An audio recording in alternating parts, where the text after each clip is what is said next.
ሽንኩርቱ ስንት ነው? 300 ብር። ካሮት 200 ብር።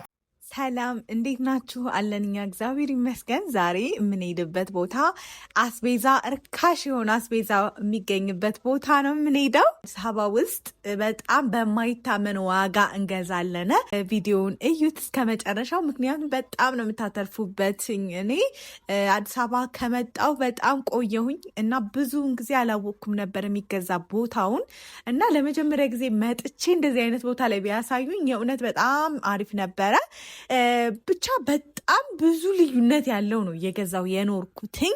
አሁን ግን በጣም በቃ በማይታመን ዋጋ ነው የምታገኙት። ቪዲዮ የተቀረጸው ከጾም በፊት ነው። እሺ ቤተሰቦቼ፣ እኛ አልተነሳንም ነበር። ፕሮግራም አድርገን እንሄዳለን አስቤዛ እንገዛለን ብዬ ነበር ከታዴ ጋር አብረን ልንወጣ እና በጧት ተነስቶ እሱ ቁርሳችንን ተፍ ተፍ እያለ ሊሰራልን ነው። ምክንያቱም ማማ ጋር ማታ መሸሁኔ ታዴ ቀድሞ ነበር የተኛው። ስለዚህ እሱ ከኔ ቀድሞ በጧት ተነስቶ ቁርስ አዘጋጅቶልን ልንበላ ነው። ላን ስታዩ ያሁን አይደለም ከጾም በፊት የተሰራ ቪዲዮ ስለሆነ ማለት ነው። እና የምንሄድበት ቦታ አሁን የመጀመሪያው አሁን የምንሄድበት ሩቅ ነው። ተፊያው ግን የእንጨቱ ሳይሻል አይቀርም። ፕላስቲኩ ጥቁር ብሏን በሽቦ ብንለው ችክ የማለት ነገር አለውና የእንጨቱ ሳይሻል አይቀርም። ስለዚህ ጠዋት ቁርሳችንን በልተን ነው የምንወጣው። እዚሁ ሰፈር አይደለም። እኔ ሰፈር የምገዛው አለ እና ሸማቾች የሚገዛው በጣም ነው የሚቀንሰው እና ዛሬ ግን ከዚህ በጣም ይቀንሳን ያሉ ቦታ ላይ ልንሄድ ልክ እነሱ የሚረከቡበት ቦታ አለ ብለውን ወደ ጋርመንት ልንሄድ ነው። ጋርመንት እንግዲህ የምታውቁት ካላችሁ የአትክልትና ፍራፍሬ የሚቀንስበት ቦታ ነው እና ከዚህ ከምገዛው ይቀንሳል ብለውኝ ልሄድ ነው። እንግዲህ እዛ የነገሩኝ ዋጋ በጣም የወረደ ነው ማለት እኔ ከምገዛው ግማሽ ማለት ነው። ደግሞ ይሄ ጭራሽ እና ይሄ ሸማቾች እና የሆነ የምገዛበት ቦታ በጣም የሚረክስ ቦታ ነው እና ከዚህ ደግሞ በጣም የሚቀንስ ቦታ አለ ብለውኝ ሊሄድ ነው እና ስለዚህ ታደጅ ጋር ቁርሳችንን ተፍ ተፍ እያረገ ቶሎ እስኪሰራልን ነው። ያው አዲስ አበባ በጧት እንወጣለን ብትሉም በጧት መውጣት አትችሉም። ምንም በቃ እንዴ ቁርስ ተሰርቶ እንዳውም እኔ ገና ተነስቼ ቁርስ ብሰራ የእውነት በጣም አርፍደን ነበር የምንሄደው። ለዛውም ታዴ ተነስቶ ቁርስ አብስሎልን ማለት ነው እና እሱ ደግሞ ጭራሽ ተነስቶ ቁርስ ባያበስልልን ኑሮ ደግሞ ስንት ሰዓት እንደምንሄድ አሰብኩትኝ። እንደዚህ እያለን እኛ ራሱ 4 ሰዓት አካባቢ ነው የወጣ ነው።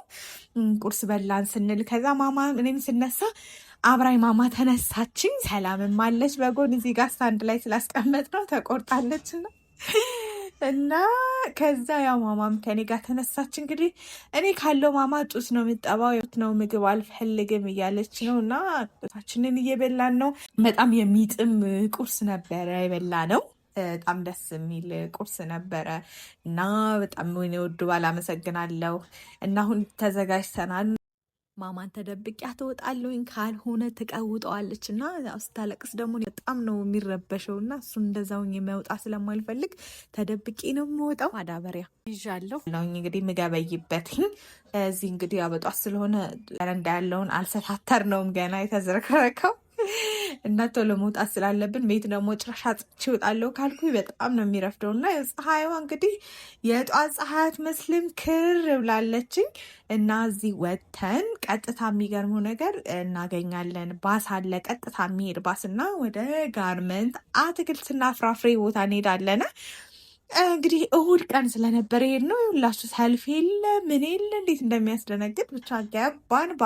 ባስ እንግዲህ በጣም አሪፍ ነው። ለምን ርቀት ያለ ቦታ ላይ ቀጥታ ባንዴ ነው የሚወስዳችሁ እና እሱን መጠቀማችን በጣም አድቫንቴጅ አለው። በጣም ይጠቅመናል እና ታክሲ ማቆራረጥ ነው የሚሆነው እና እዚህ ጋር እንግዲህ ጉዟችንን ጀመርን እና አንድ የተሸወድኩት አለ እሱን እነግራችኋለሁ። አንዳንዴ የሚባለውን ነገር ሁሉ ማመን ትክክል አይደለም። እኛ እንዴት እንደተሸወድን በቃ እኔ ከደረሰብኝ በኋላ ነው ሁሉ ነገር የሚገባኝ። ለበጎ ነው እነግራችኋለን።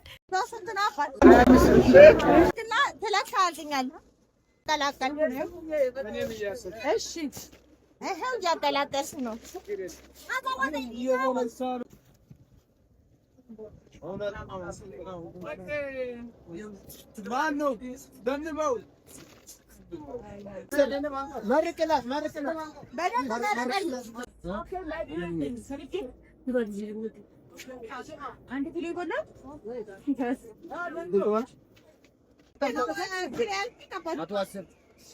በሚገርም አጋጣሚ እዛ ሲሄድ ዋጋው የምንም አይገናኝም። እኔ የምገዛው እዚህ ሸማቾች እና የሆነ ቦታ የምገዛው ላይ በጣም ነው የሚቀንሰው። እዛ ስንሄድ ዋጋው እንዳውም ጨምሮ አገኘ ነው። በቃ ትክክል። ከዚህ እኔ ከምገዛው አንድ የሆነልኝ ድንቹ ብቻ ነው። 100 ብር ሽንኩርቱ ጭራሽ 110 ብር ማለት ነው። እኔ እዚህ ጋር የምገዛው እኮ ስንት እንደሆነ ታውቃላችሁ? 95 ምናምን ነበረ እዚህ ሸማቾች ጋር የምንገዛው እና እዚህ ጋር ደግሞ እንግዲህ ሀባብ ነው። ሀባብ እንደምታዩት ኪሎ 100 ብር ነው። ያው እንደ ቆቦ ሀባብ አይደለም ይሄ ሀባብ። እንዳውም እዚህ ሀገር ሀባብ በጣም ነው የሚያስቸግረው። ቆንጆ ሀባብ እኔ ከስንት አንድ ነው የሚገጥማችሁ እና እዚህ ጋር ራሱ ቆንጆ ነው ሲሉኝ፣ አይ ያው ብዙም ያልኩት ለምንድን ነው እኔ እንደ ቆቦ ሀባብ እየሆነልኝ አይደለም። በጣም ማር ነው ያና፣ ይሄ ግን ያው ብዙም ያልሆነ ነገር ነው። ግን ምንም አማራጭ የለንም። ታዴ የሚለኝን እያያችሁ ነዋ።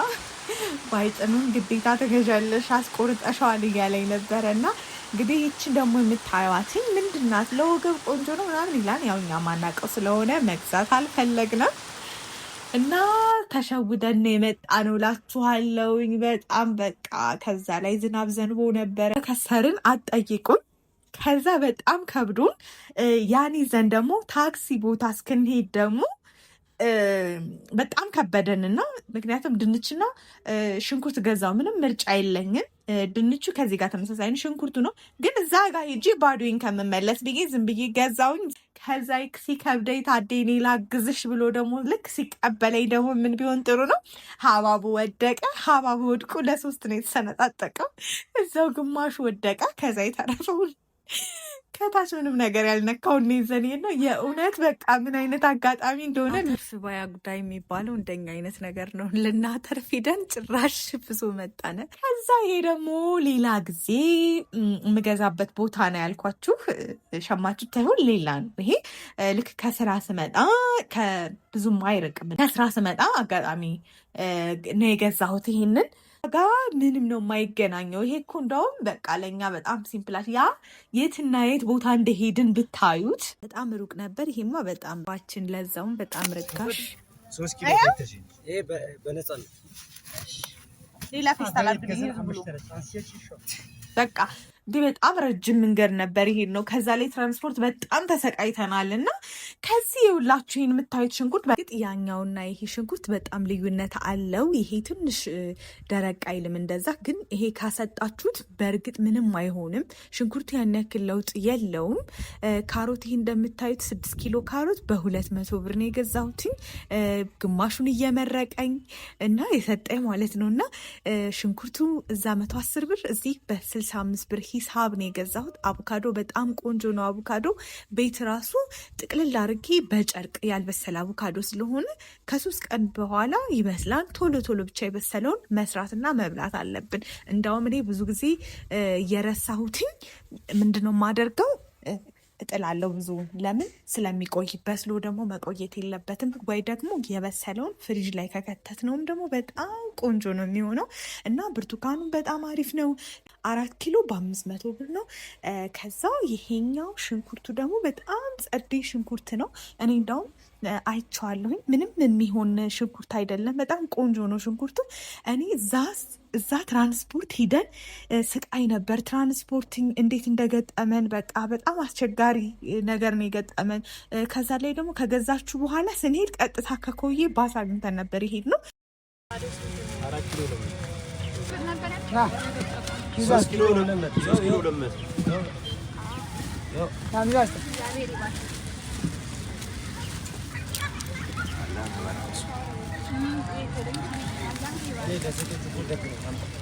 ሽንኩርት በዚህ ሂሳብ እኔ አልጠበቅኩም። ሽንኩርቱ ስንት ነው? 300 ብር። ሽንኩርቱ ስንት ነው? ስንት 6 ኪሎ ነው የወሰድኩት?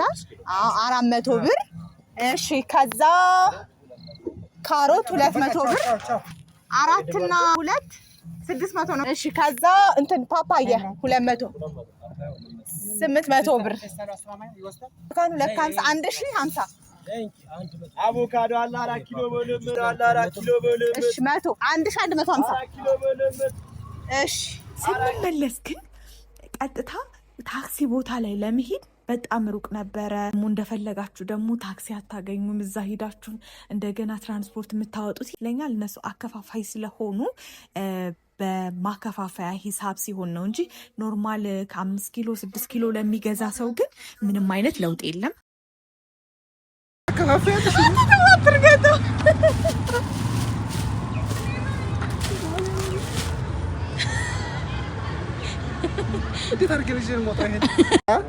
ስፖርት እየሰራ አይደለም እንዴ? መሸከም ምን አላት? ተሻለ ለማግኘት ብለን የሄድንበት መንገድ በጣም አሰልቺ ነው። ተርፍ ባያ ጉዳይ ሆነን የተመለስነው። በቀላሉ ደግሞ አስቤዛ ርካሽ የምናገኝበትን ቦታ ደግሞ ከዚህና ልክ ሸማቾች የሚባል ቦታ አለ። ቤተሰቦች ሄድን ጠርቼ እንደምታዩትኝ ወደ ላይ 7ኛ ፎቅ ላይ እንዲያደርስልኝ ነበረ። ምክንያቱም ብቻዬን አልችልም። ከዛ ስመጣ ግን በባጃጅ ነበር የመጣሁትኝ።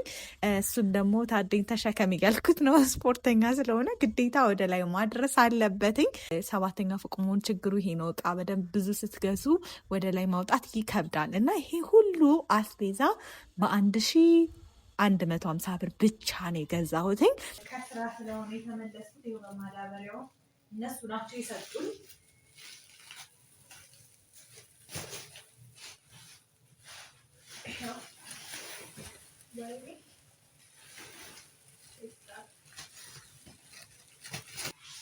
ሁለት ኪሎ 250 ብር ትንሽ ረጠብ ብሏል። ደረቅ አረገዋለሁ።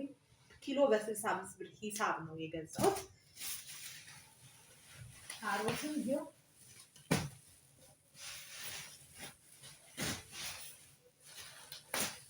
ካሮት 200 ብር ነው። 200 ብር ነው ካሮቱን። በቀላል ዋጋ መግዛት እንችላለን። አዲስ አበባ እርካሽ የሆነ የሚገዛበት ቦታ ይሄ ነው። የገዛ ነው ፓፓያ ይኸው እንደምታዩትኝ በጣም የበሰለ ማለት ለቁርጥ የማይሆነው መርጬ፣ ይሄ በጣም የበሰለውን እዛ መርጬ ነው ማስቀረው። አላቸው የበሰለም ያቀላቅላሉ። እሱን ግን መምረጥ ያስፈልጋል። ፓፓያቸው የእውነት በጣም ማር ነው። የዚህ ሀገር ፓፓያ ደግሞ በጣም ቆንጆ ነው። ስኳር ራሱ አያስፈልገውም። እዚህ ጋር ውሃ ስለጨመርኩ ነው ትንሽ ስኳር የጨመርኩበትኝ። ግን ኖርማል ዝም ብሎ ለቁርጥ እንዴት እንደሚጥም እና እኛ ጋር እንደውም እንደዚህ ፓፓያው እንደዚህ አይጥምም። እንደውም ኖርማል ራሱ አይበላም በቁርጥ ራሱ ከአትክልት ጋር ምናምን ካላቀላቀል ነው ዝም ብሎ ብቻ ብዙም አይጥምም። ይሄ ግን በጣም ነው የሚጥመው። ማማ ራሱ እንዴት እንደምትወደው አይደለም ማማ እኔ እገዛለሁ ታዴ ነው የሚጨርሰው። በጣም ነው የሚመቸውና በጣም ቆንጆ ነው። ጁሳችን እንደዚህ አድርጌ ፈጨሁኝ። አቮካዶ አልገዛሁም። አቮካዶ ያልገዛሁትኝ ቤት ስላለኝ ነው የገዛሁትኝ እና በጣም ቆንጆ ነበረ። ውይ እንዴት እንደሚጥም ጁስ ደግሞ በጣም አሪፍ ነው። ታውቃላችሁ አይደል? አዎ ቤት ውስጥ ጁስ ወሳኝ ነገር ነው እና እዚህ ጋር ሰርች እንግዲህ ለታዲ ያቀረብኩት ሰው ባለው ነው። ችርስ እየተባባልን ነው። ባለን ነገር በነገራችን ላይ ተደስተን መኖር አለብን። ቪዲዮ እንደወደዳችሁ ተስፋ አደርጋለሁኝ። እስከ መጨረሻው ስለተከታተላችሁኝ ከልብ አመሰግናለሁ።